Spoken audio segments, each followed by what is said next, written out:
Finally. You're watching the world short-circuit in real time, and it's almost funny, isn't it? Sirens harmonizing with talk show hosts, markets convulsing like sick animals, world leaders blinking through teleprompters as if the right sentence might stop the burn. They said you were paranoid, dramatic, obsessed with patterns that didn't exist. Yet here it is, the chaos you diagrammed years ago, now broadcast in 4K buildings, glow at midnight.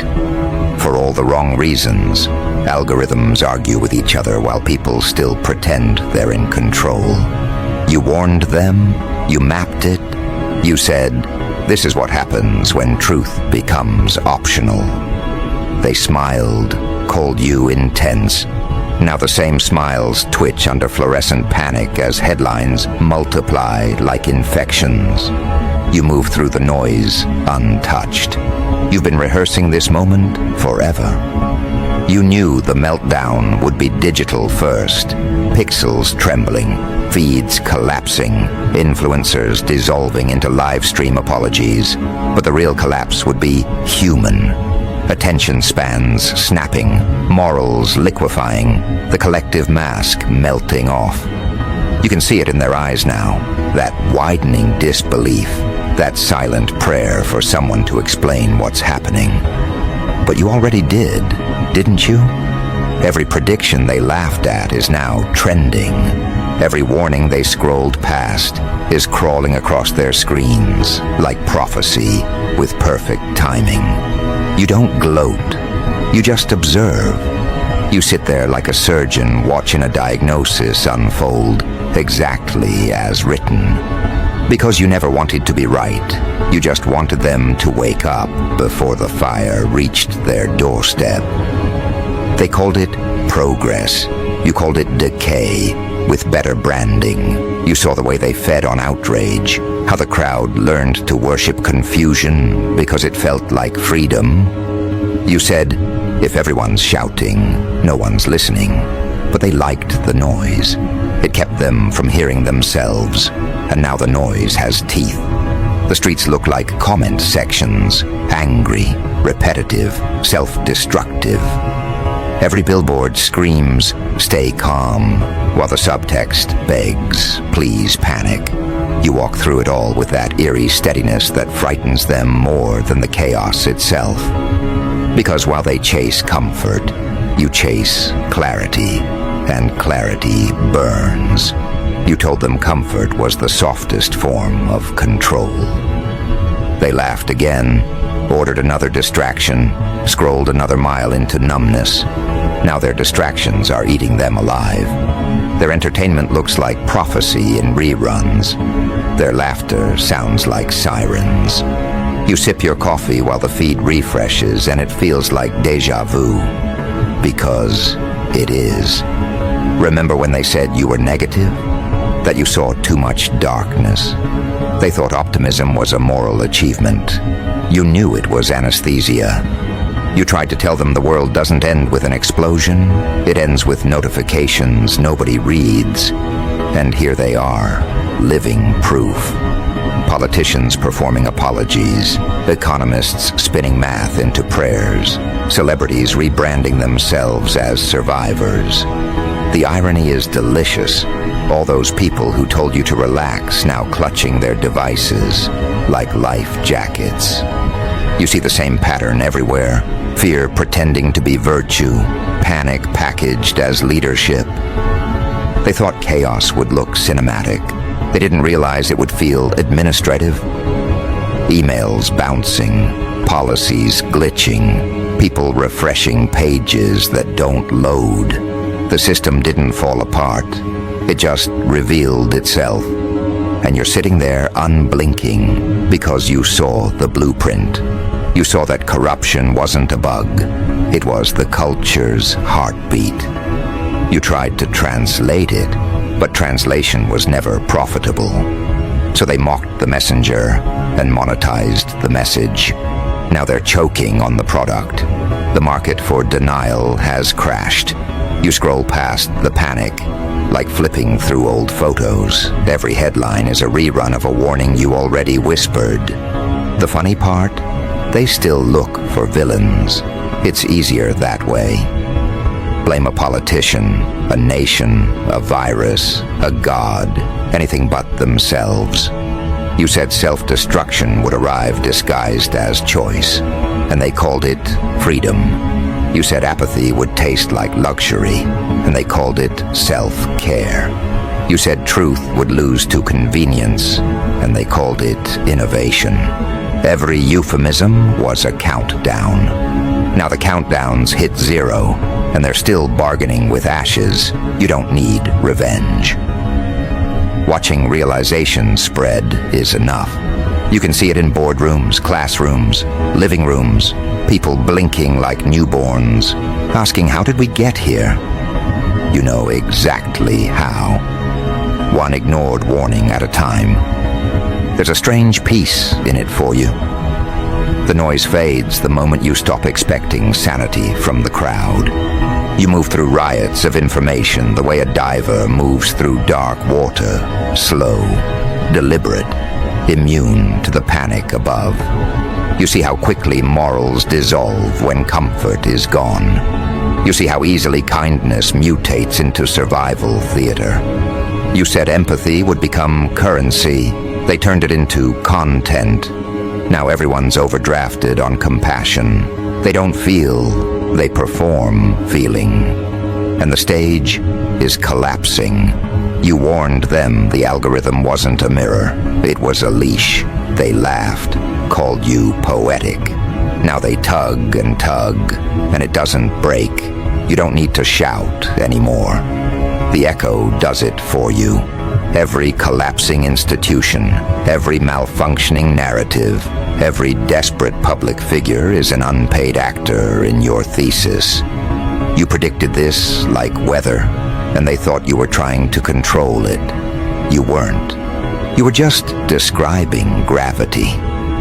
Look around. Nations arguing with ghosts, leaders sweating under lights that no longer flatter, citizens converting despair into hashtags, the collective egos melting down, and you're calm, almost serene, because you finally understand. It was never about saving them. It was about witnessing the unveiling. You sit there while news anchors gasp like fish on dry land, and you feel that pulse of dark confirmation. This is what truth looks like when the mask burns off.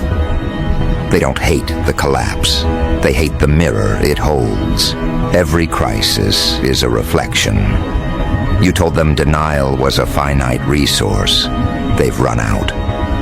The brave ones admit you were right, but it's too late for applause. The stage is gone. Your calm becomes legend. People study your interviews, your notes, your predictions. They dissect your old warnings like scripture, searching for missed instructions. They don't realize the message was never about preparing for chaos. It was about ceasing to depend on order. You said, if your peace requires control, it was never peace.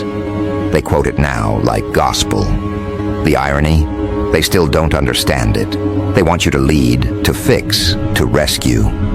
You smile because that was the problem all along. They outsourced responsibility. They wanted profits without accountability, heroes without sacrifice. You refused to play that role. You didn't come to lead them through the fire. You came to show them they were already in it. You feel the tremor of awareness spreading, quiet, but undeniable. Some are waking up differently, not panicked, but lucid. They start seeing through the theater, the recycled outrage, the staged compassion, the performance of stability. You recognize those eyes. That's how yours looked years ago when you stopped pretending. You don't need to speak to them. They already hear you between the static. They're the ones turning off the noise, walking out of the crowd, rewriting the script mid-scene.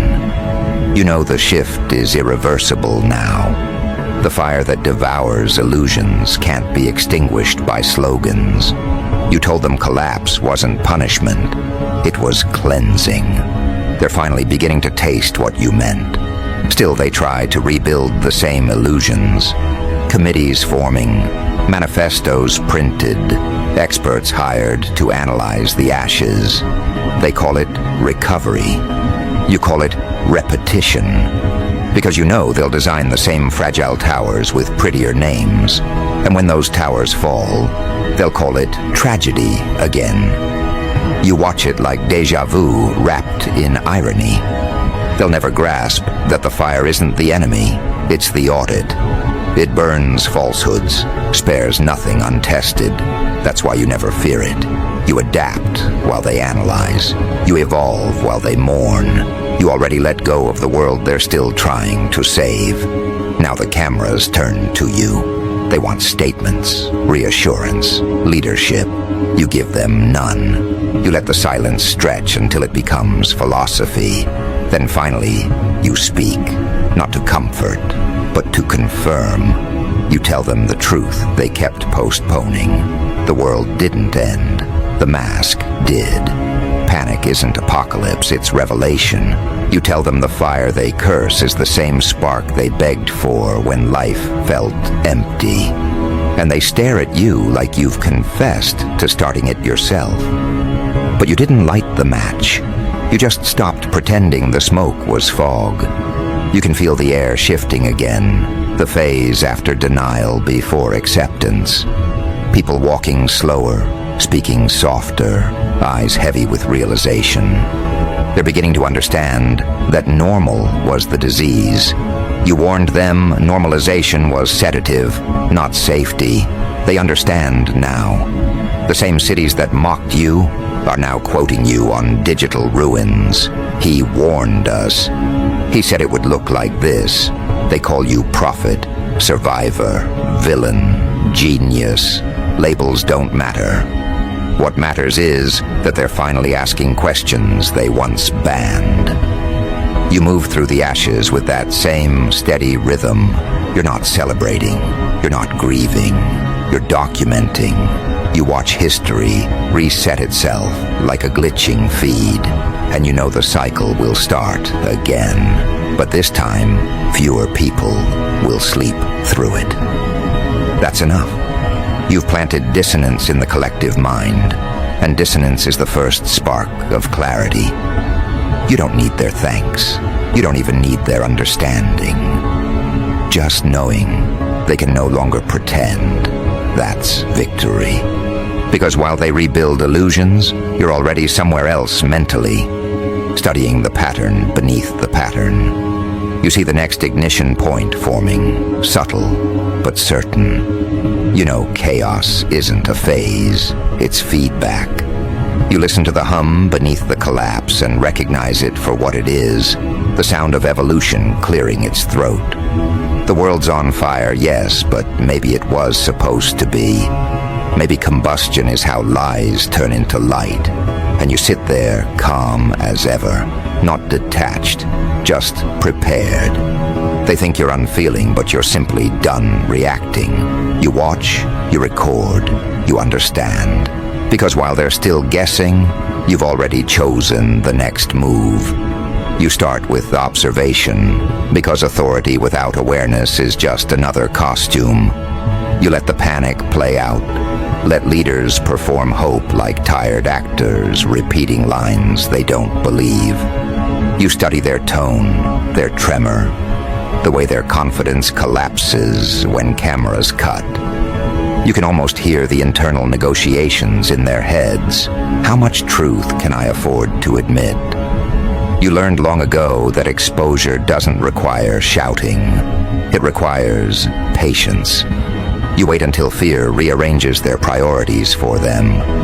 And when the noise reaches critical mass, when the crowd finally runs out of scapegoats, that's when you move. Not loudly, not dramatically. With precision, you start to redirect their gaze. A question here, a statement there. You don't need to rule. You only need to tilt the perspective just a few degrees, and everything they thought they knew realigns around your voice. That's power they don't recognize yet. The quiet kind that doesn't announce itself with titles or medals. You carry it like a shadow, invisible until the light shifts. You've seen what happens when authority depends on applause. It rots from dependency. Your power feeds on indifference. You don't seek followers, you create awareness. And awareness multiplies faster than loyalty. It moves through people silently, like code rewriting itself in the background. They start repeating your phrases without realizing where they heard them. They start making decisions that echo your logic. It's not hypnosis. It's inevitability born from clarity. They crave direction because chaos made choice unbearable. You give them structure disguised as suggestion. You plant seeds in their exhaustion. They call it coincidence. You call it calibration. You don't have to lead them anywhere. They'll walk there themselves, thinking it was their idea all along. You remember when they used to say, "One person can't change the world." They were half right. You can't change it by fighting it, but you can infect its code. You can alter its default settings. That's what you're doing now. Every calm gesture of yours becomes a signal in the storm. Every refusal to panic becomes proof of concept. People start studying your stillness like a map. They watch you in the chaos and wonder, what do you know that we don't? You give them nothing explicit. Mystery is oxygen in a suffocating world. The less you reveal, the more they project. And projection is control disguised as curiosity. They fill the blanks with reverence, and before long, your silence is scripture. You never asked for worship, but you understand the mechanics of it. When everyone's desperate for certainty, the one who doesn't flinch becomes holy by default. Now you see them forming around you. Analysts, skeptics, journalists, opportunists. Each one trying to decode you for content. Each one unwittingly spreading your rhythm further. They can't help it. They're addicted to what unsettles them. They try to imitate your composure, but imitation without conviction looks like parody. You watch them burn out, attempting to replicate something they don't understand. Control born from surrender. You're not fighting chaos anymore. You're synchronizing with it. You move like water between cracks, redirecting pressure instead of resisting it. That's why they can't pin you down. You're fluent in contradiction. You tell them the truth is fluid, and they call you dangerous because certainty was their addiction. But secretly, they're relieved. Deep down, they always wanted permission to stop pretending. You gave it to them. The economy of deception collapses faster than the markets. The old hierarchies are choking on relevance. Institutions cling to legitimacy like debris in floodwater, but you're already walking across the surface. You understand that control isn't about containment. It's about rhythm. Whoever sets the rhythm owns the room. You start broadcasting new cadences, efficiency over excess, authenticity over approval. People catch the frequency. You can feel the collective pulse shifting. Entire departments pivot. Entire movements rebrand.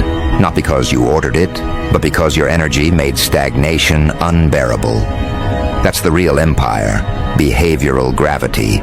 You don't command, you compel. You don't demand belief, you make disbelief impossible. Meanwhile, the old guard panics. They think power lives in position. They issue decrees, memos, emergency acts, all written in the language of extinction. They don't realize the crowd has already stopped listening. Their speeches fall flat because no one fears them anymore. Fear changed owners. It belongs to you now, not because you inflict it, but because you've mastered it. You carry fear like a tool, precise, impersonal, obedient. You learned long ago that fear isn't meant to control others. It's meant to inform you. It tells you where their weaknesses live. It shows you which strings to pluck when the noise needs direction. You don't exploit it maliciously. You orchestrate it like music. Every panic wave becomes percussion. Every outrage trend becomes a metronome for your next move. You conduct chaos with a surgeon's calm. Somewhere along the way, they start calling you visionary. You laugh internally because visions are just math with metaphors. You calculated this trajectory when everyone else was counting followers. You saw where vanity leads to implosion. You saw how dependency masquerades as community. And now as the dust thickens, you're rewriting the script in real time. You transform crisis into curriculum. You start releasing fragments of thought, short, surgical phrases that slice through despair like scalpels. Accountability is the new rebellion. Control your reaction, and you control the battlefield. Truth isn't fragile, it's impatient. They travel faster than any official announcement. Within days, they become slogans. Within weeks, philosophies. Within months, standards. You didn't start a revolution. You made awareness contagious. And as awareness spreads, the world begins reorganizing itself. Markets adapt around integrity because deception no longer pays. Media outlets shift tone, mimicking your restraint because hysteria stopped converting. Even politicians start quoting you without citation, trying to siphon your credibility. It's amusing, really. They think words alone create change, but it's the conviction behind them that rewires reality. You don't correct them, let them mimic. Every counterfeit version of your message only proves the authenticity of the source.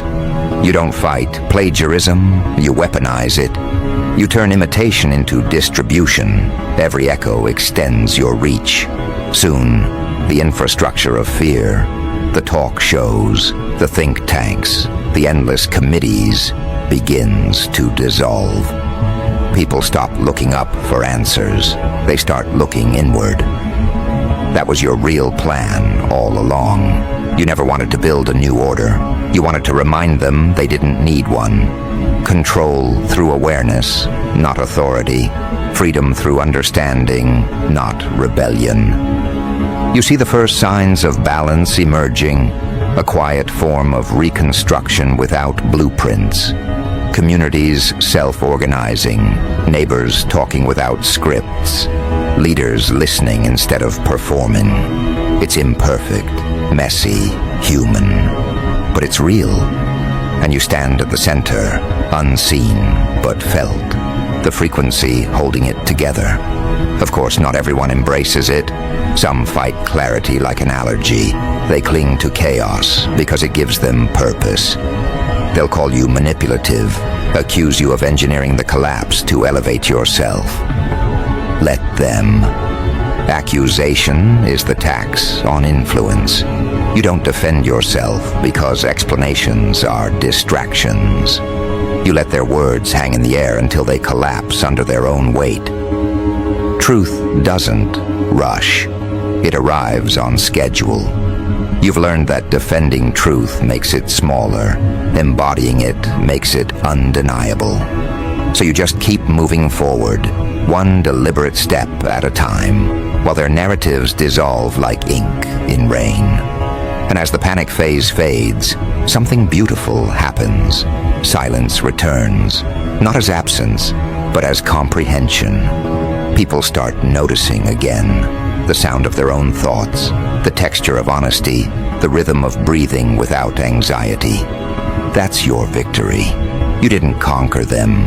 You recalibrated them. You taught them to see what denial blinded them to. Now every new headline about rebuilding sounds less like desperation and more like evolution. You've turned chaos into context, and context is indestructible. Now you walk through the reconstructed streets, half functional, half haunted. Billboards still flicker propaganda, but fewer people look up. They're busy building, thinking, questioning. You nod slightly. That's enough. Influence doesn't need monuments. It needs momentum. You move quietly because visibility is vulnerability. The moment they can define you, they can dismiss you. So you remain fluid, faceless, operating through resonance. When people speak truth now, they speak with your cadence. When they confront corruption, they use your timing. You've become the pattern beneath the pattern. But you know this equilibrium won't last forever. Humanity oscillates. Awareness decays without maintenance.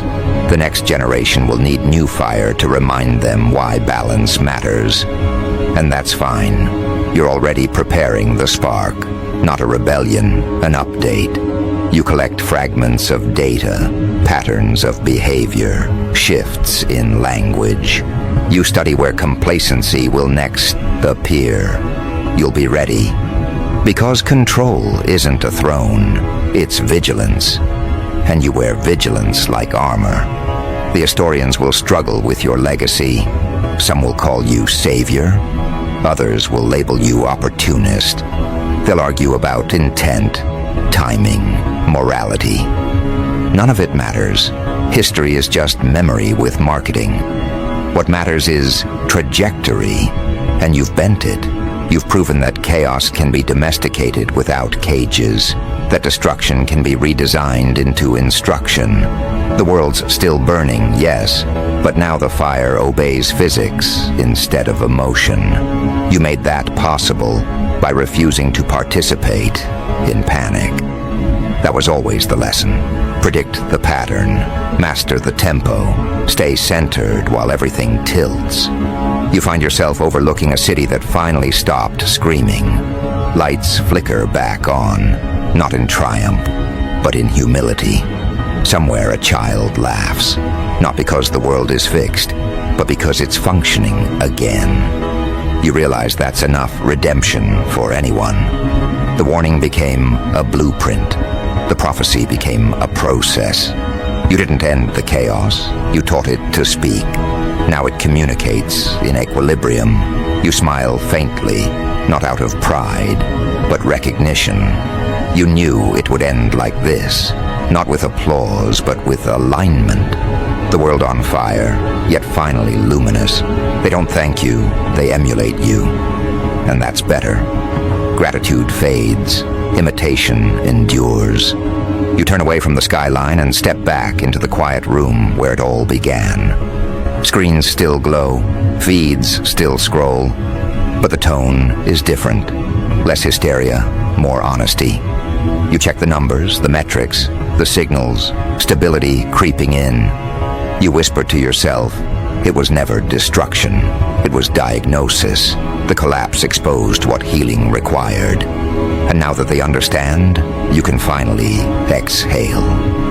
You did what prophets do. You told them what they refused to hear until reality translated it for you. They call you mysterious, detached, unshakable. You call it discipline. You saw the fire coming and built your immunity early. Now they study your immunity like science. Still, a part of you remains restless. Because prophets never retire, they recalibrate. You sense another pulse beneath the calm, another cycle forming, another generation flirting with forgetfulness. You'll let them for a while. Lessons need contrast, but you're watching always. When the next illusion begins to grow too comfortable, you'll return, not as preacher or ruler, but as reminder. The world will call it coincidence again. You'll call it continuity. You step into the street, wind cutting through the remnants of old posters, slogans fading under new graffiti. Someone passes you a glance of recognition, that flicker of awareness in their eyes that says, I see it now. You nod once. That's all it takes. the fire still burns, but this time it illuminates instead of consumes. That's the difference between chaos and control. You taught them to choose what the flame reveals. And as you disappear into the crowd, the hum beneath the world steadies to your rhythm, preparing for whatever comes next. You can feel it, the strange quiet that follows revelation. Not peace, exactly, but balance rediscovered through pain.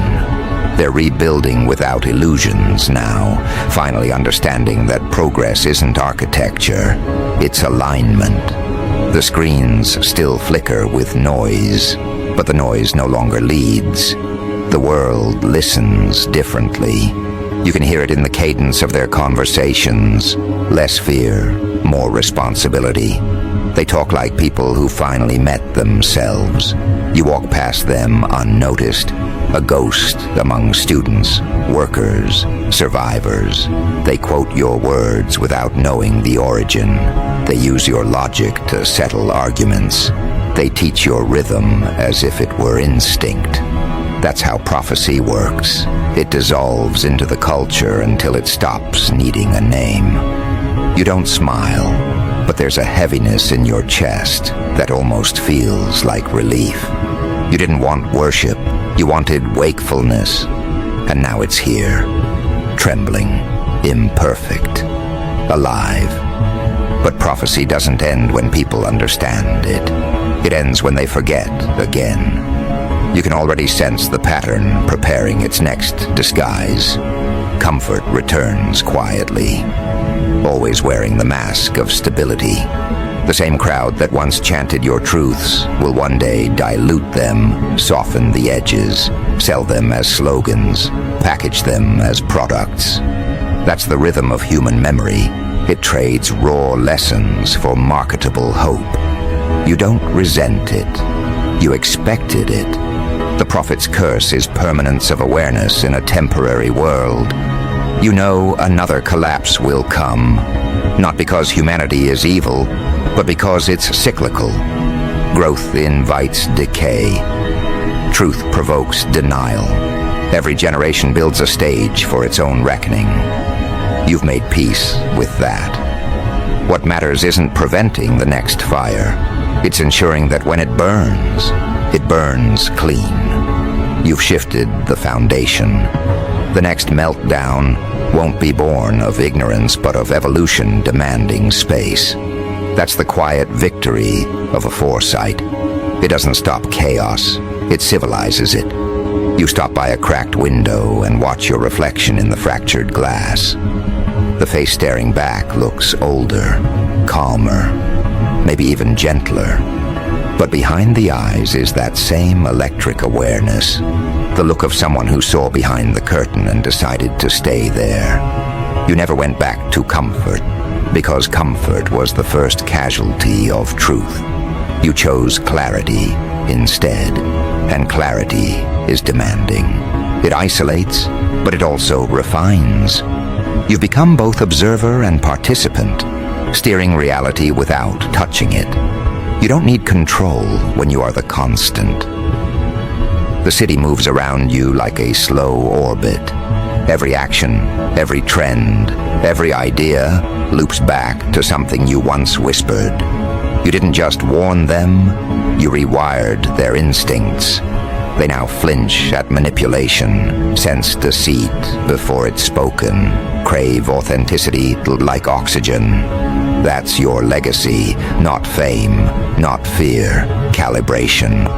The leaders who survived the chaos now echo your teachings without credit, and that's fine. Influence that demands acknowledgement is still insecurity. You gave them the blueprint, now they claim authorship, and in doing so, they multiply it. That's efficiency disguised as arrogance. You walk unseen through the architecture of a new era, the hum of progress powered by the friction you created. It's poetic, really. The world you warned now powered by your ghost. They call it innovation, but you recognize it as comprehension finally catching up. Every invention, every reform, every social awakening carries a trace of your fingerprints. Not because you forced it, but because you predicted what truth would require to survive. You saw that collapse wasn't the end, it was translation, destruction turned into vocabulary.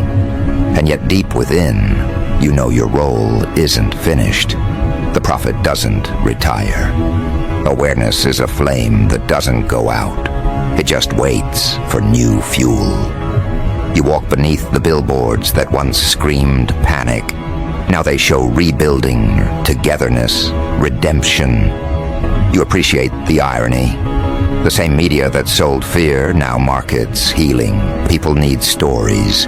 They can't digest reality raw. You let them have it. It's better than despair. Still, your eyes scan the data beneath the optimism. You see what others can't. The slow drift of forgetfulness. The early signs of fatigue. You whisper to yourself, they'll need another warning soon. Not out of cynicism, but realism. Truth always demands maintenance. The moment it's taken for granted, corruption starts rehearsing again. You're ready for it. You've already written the next chapter in your head. Not as prophecy this time, but as architecture. You're not warning them anymore. You're building frameworks they can't collapse, even if they try. You feel the night cool against your face as you keep walking, past crowds unaware that the rhythm of their recovery beats in sync with your pulse. You wonder if any of them will ever know who you were. Probably not. And that's the point. The prophet disappears when the prophecy is complete. They'll remember the message, not the messenger. That's immortality of the purest kind. Impact without identity. You don't need a statue when the air itself carries your algorithm. You stop at a crosswalk. A child tugs at their parent's hand, pointing at the repaired skyline. It's prettier now, the kid says. You glance upward. They're right. The cracks glow like veins of gold in the dark. Broken, but better. Imperfection as design. The lesson took. You breathe in the faint scent of smoke still lingering from the old fires, and it smells almost clean now. Like the world finally learned how to burn properly. You turn your head slightly, hearing the faint buzz of a nearby broadcast. A reporter summarizing the crisis, tracing its timeline, interviewing survivors. They speak of the warnings, the missed signs, the voices that tried to prepare them. Your name comes up briefly, a footnote in history. You listen without emotion. You knew it would be this way. Prophets don't need monuments. They need memory. You gave them that. And now, as the world spins quieter, steadier, brighter through the aftermath, you realize your calm wasn't apathy. It was understanding. You didn't predict destruction. You recognized pattern. You saw that arrogance always builds towers taller than truth can support. You didn't save the world. You forced it to meet itself. You keep walking, each step echoing with finality and renewal. The fire hasn't gone out, but it doesn't need to. It's no longer wild, it's watchful. It lives in them now. You've transferred the awareness. That was always the plan, to make the world its own prophet. The chaos that once terrified them has become their teacher. They rebuild differently, think differently, breathe differently. And as for you, you remain exactly as you were when it began, calm, observing, deliberate.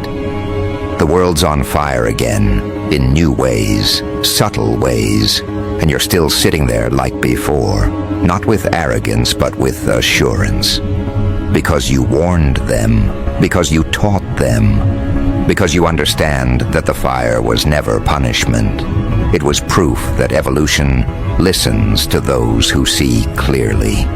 The chaos everywhere, the melting illusions, the collapse of certainty.